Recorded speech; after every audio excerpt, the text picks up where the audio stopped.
अस्सलाम वालेकुम।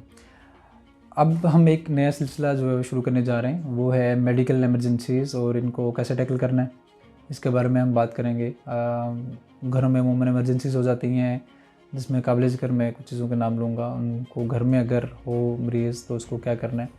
सबसे पहली चीज़ ट्रॉमा। बहुत ज़्यादा चांसेस होते हैं कि चोट लगने का, कट लगने का, कहीं बच्चे गिर जाते हैं या बड़े भी गिर जाते हैं, एक ये ख़दशा होता है। ट्रॉमा नंबर 2 जो है वो है कि रोड साइड एक्सीडेंट पे अगर आप किसी को देखें, वो भी एक इमरजेंसी होती है, उसको कैसे डील करना है, कैसे हैंडल करना है। हार्ट अटैक बहुत कॉमन एक चीज़ है, इसको इस सूरत हाल में क्या करना चाहिए। नेज़ल ब्लीड, अगर नाक से खून बहता जा रहा है तो उसके लिए क्या करना चाहिए। फिर ब्लड प्रेशर जो है वो बहुत ज़्यादा हाई हो जाना और उसके साथ जो ज़हनी हालत है वो थोड़ा सा ख़राब हो जाना, मरीज़ बेहोश हो जाना ब्लड प्रेशर हाई होने के साथ, इसको देखना। फालज को किस तरह देखा जाए, फालज की अलामतें क्या क्या होती हैं, उसको कैसे टैकल करना चाहिए। फिर इसके अलावा अस्थमा का जो अटैक है, मिर्गी का जो अटैक है, और अब पेट में दर्द बहुत शदीद किस्म की हो और किस सूरत हाल में उसको इमरजेंसी डिक्लेयर किया जाता है।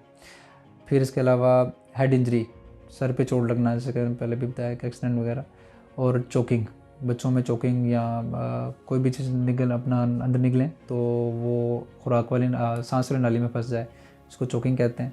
फिर इसके अलावा बर्न, यानी कि जल जाना जिस्म का कुछ हिस्सा। तो उस सूरत हाल में इन सब इमरजेंसीज़ में हमने इनको कैसे डील करना है और कैसे टैकल करना है।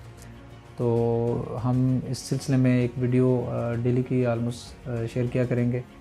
सबसे पहले जो हम आज डिस्कस करेंगे वो है नेज़ल ब्लीड, नाक के रास्ते खून आना, जिसको और आम में नक्सीर का फूटना भी कहा जाता है, एपिस्टेक्सिस कहा जाता है इसको। इसकी बहुत सारी वजूहत हैं। बच्चों में कुछ बच्चों में टेंडेंसी होती है इसकी कि बहुत ज़्यादा वो एपिस्टेक्सिस होती है, नक्सीर बार बार फूटती है। कोई भी मौसम हो, गर्म सर्द या कोई भी चीज़ खाएँ तो बहुत सारे लोग हमारे खुराक से इसको जोड़ लेते हैं कि गर्म खुराक खाई जाए, नट्स का इस्तेमाल ज़्यादा किया जाए, छुहारों का इस्तेमाल ज़्यादा किया जाए तो उससे नक्सीर फूट जाती है।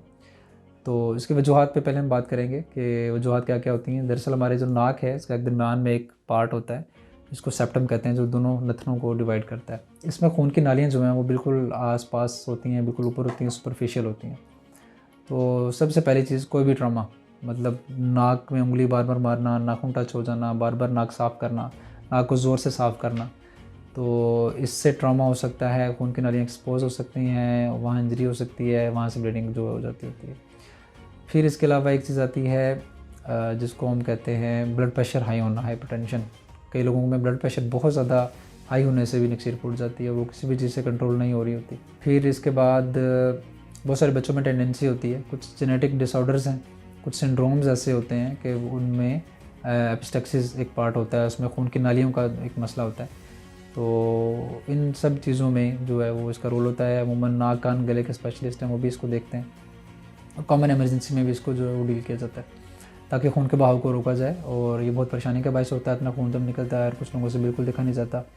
तो सबसे पहले जो करने वाली चीज़ है वो है कि नाक को पिंच कर लिया जाए, ऐसे करके जो हड्डी सख्त हिस्सा है यहाँ से इसको नीचे, बिल्कुल नीचे नाक को ऐसे जो है पिंच कर लिया जाए दोनों उंगलियों के साथ। और अमूमन एक कॉन्सेप्ट ये होता है कि बिल्कुल पीछे की तरफ पिंच करके इस पोजीशन में पीछे की तरफ कर लें, इसका भी कोई रोल नहीं है, बल्कि इससे तो ख़तरा होता है कि नाक जो ब्लड है वो पीछे गले में जाके गिरता है, सांस वाली नाली में जा सकता है, उससे भी जो है वो मसले हो सकते हैं। एस्पायरेट किया जा सकता है ब्लड, ये वाला सांस वाली नाली में जा सकता है, स्पेशली बच्चों में। तो इस पोस्चर से बिल्कुल अवॉइड करें। ये थोड़ा सा आगे बेंड होके थोड़ा सा आगे की तरफ इसको ऐसे करके रखेंगे तो इससे जो है वो फ़ायदा होता है।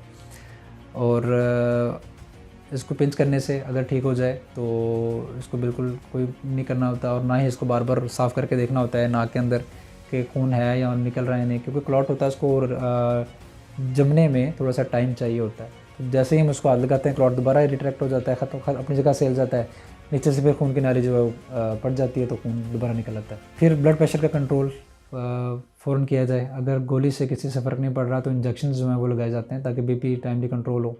ऐसे पेशेंट में नेज़ल पैकिंग का भी जो है वो बंदोबस्त किया जाता है। नाक को गाज़ पीस, एक पट्टी होती है, उसको या तो जेल के अंदर सोख करके, या वो एड्रेनालिन इंजेक्शन होता है, उसको तोड़ के थोड़ा सा इंजेक्शन उसके ऊपर डाल के उसमें सोख करके भी जो है वो नाक के अंदर जो है भर दिया जाता है, उसको नेज़ल पैकिंग कहते हैं।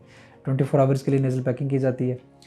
तो अगर किसी भी सूरत हाल में कंट्रोल ना आ रहा हो तो नेज़ल पैकिंग की तरफ जाते हैं। अमूमन हमारे operation theatres, minor operation theatres होते हैं, वहाँ पे भी ये प्रोसीजर आम हो रहा होता है और ईएनटी स्पेशलिस्ट भी इसको करते हैं।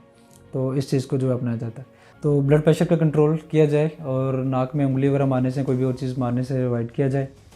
और जिस पोजीशन में मैंने बताया है उस पोजीशन में अगर नाक से खून निकले तो उस पोजीशन में आ जाए तो और नाक को पिंच कर लिया जाए। खून को, नालियों को दबाव जैसे ही आता है तो उससे भी खून जो है वो रुक जाता होता है। तो ये कॉमन वजूहात हैं। कुछ लोगों में ब्लड डिसऑर्डर्स होते हैं, खून पतला होता है या कुछ खून पतला करने के लिए दवाइयाँ ले रहे होते हैं, उससे भी ऐसा होता है। तो उनको भी अपने नॉलेज से इन दवाइयों की जो डोज़ है उसको सेट करवाना चाहिए और अगर नहीं कंट्रोल हो रहा तो नेज़ल पैकिंग की तरफ जाना चाहिए।